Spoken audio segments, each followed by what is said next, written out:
So I have this idea, this concept that I call the pivot, or a pivot.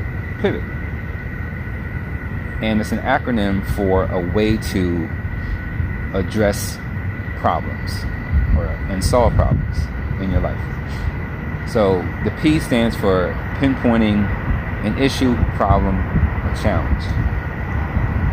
The I is to identify the assets that you have available to you, be it your brain, the things that you know of, your experience, your skills, your resources of people or things, whatever. You have to identify what you have.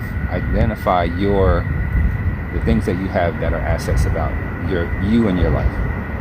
V is going to be the value that your assets have towards addressing the issue, challenge, or problem from the P in pivot, in which you pinpointed an issue, challenge, or problem.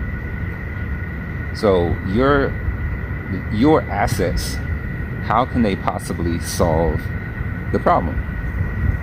If it turns out that you look at your assets about yourself and you're like, there's nothing I have that can actually help solve this problem, then you need to actually work more on the I part of it. You need to, identify your assets better, increase your assets, work on your assets, become more of a valuable person.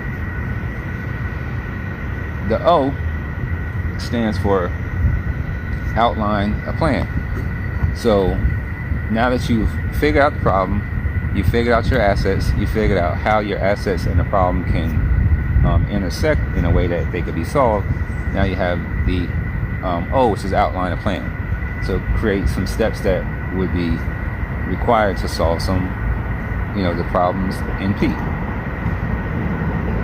The T is take action. So nothing is going to occur in this process if you don't take action towards the steps that are going to be required to solve the problem. So you have an outline plan. Now let's take action and solve it. So P.I.V.O.T, pivot, which is an outline that you can use to solve almost any problem. And it's really simple in that you're looking at a thing, looking at yourself, and you're seeing how they can intersect and how you can solve your problem or your challenge or whatever. Now that V part, where the value of yourself, the value of your assets combined with the problem, that's the big game there. And it's more on actually the I part of identifying your own assets, because that's where you're going to solve the problem. If you don't have the assets necessary to solve the problem, you got to upgrade yourself. That's all there is to it.